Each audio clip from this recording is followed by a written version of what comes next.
Welcome to Facts TV News, where everything is true. 17-year-old boy stabbed and killed during attempted robbery in Westmoreland early this morning. A teenage boy was stabbed and killed during an attempted robbery along the Lewis Street in Westmoreland early this morning. He is 17-year-old Anthony James of Dexter Street, Savannah Lamar in the parish. Reports are that about 12:10 a.m., James was along the roadway when he was accosted by a robber who attempted to steal his motorcycle. He resisted and the robber used a knife to stab him several times. The police were summoned and James was taken to hospital where he was pronounced dead on arrival. Investigations continue. Shelley and Fraser Price lands deal with popular Swiss brand Richard Mille. Jamaican sprint queen Shelley and Fraser Price has partnered with popular Swiss watchmaking brand Richard Mille. The announcement was made via the brand's social media platform on Tuesday. On your mark, get set, go! Olympic gold medalist and world champion Shelley and Fraser Price has joined the Richard Mille family. The proud Jamaican pocket rocket and the most decorated athlete in 100-meter history is setting her sights on further glory at the Paris Olympics in 2024, Richard Mille stated. I hope you'll be an excellent husband, House Speaker tells MP George Wright.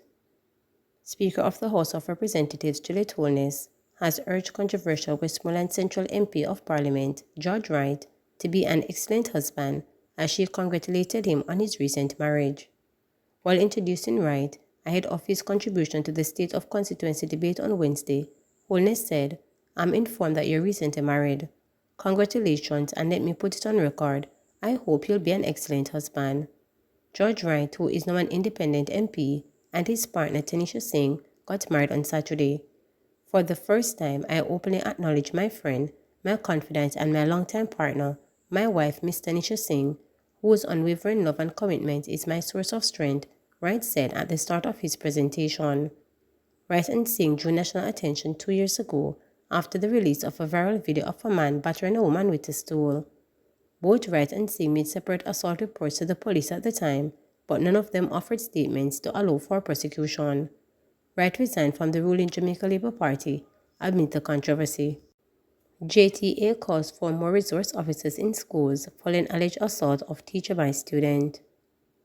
The Jamaica Teachers Association JTA has again raised concern about violence in schools, reiterating the call for more resource officers to be deployed. JTA President Leighton Johnson was reacting to the most recent incident in which a student allegedly assaulted a teacher at a secondary school in St. James. Mr. Johnson described schools as becoming arenas of violence. He wants the police to increase their presence at schools to help with spot checks. He said a strong stance must be taken against violence in the schools. An unsettling trend has emerged, casting a dark shadow on the sanctity of the teaching and learning environments around our country. Our schools that were once revered as safe havens for nurturing young minds have increasingly become arenas for violence against our teachers and against some of our students. Incidents of physical assault, verbal abuse, and intimidation tactics have become far too common, leading to an alarming level of stress and anxiety among us, our teachers. It is imperative that we recognize the urgency of this grave issue and speak with a collective and unifying voice against all incidents of violence in our schools, whether against teachers or against our students. This unrelenting cycle of violence not only compromises the mental and physical well-being of our teachers, but it also undermines the quality of education and disrupts the learning experience for our students. We will continue to intensify our calls for school resource officers to be placed in our schools with a greater focus on those institutions that are prone to violent flare-ups. We urge the police to increase their patrols on our school compounds to assist with spot checks and searching our students for offensive weapons and other contraband. We are insisting that cameras be installed in all our schools to provide an additional layer of monitoring of our compounds. And we seek the support of the Ministry of Education on our call to remove those students who constantly display violent and uncontrollable behavior, and they be placed in an institution that is staffed with the relevant personnel to assist in the reformation of these students.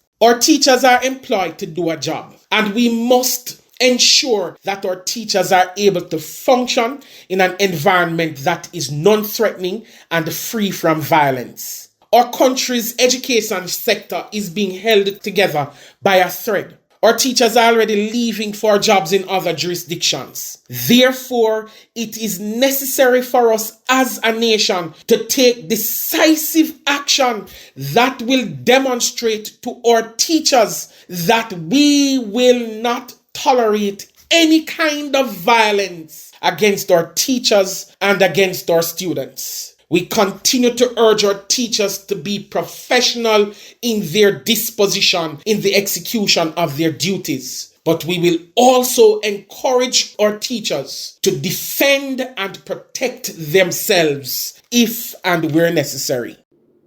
Student assaults teacher. A teacher who said she was slapped several times in the face by a 9th grade female student whom she had remanded is appealing to the Education Ministry to do more to ensure educators' safety. The attack, which occurred at Spot Valley High School in St. James, has triggered fear among staff, as it is also alleged that the car tire of a colleague who had helped transport the teacher to hospital was punctured the day after the incident.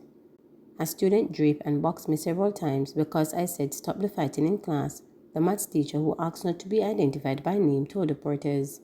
She said the matter has since been reported to the police. I'm emotionally scared, distraught. I don't feel safe attending work, none at all, because you don't know when another student might feel the hype and want to try it again, she added. She has not returned to school since. At least one of her colleagues has indicated an unwillingness to go back into the classroom if the student returns to school after her 10-day suspension is up.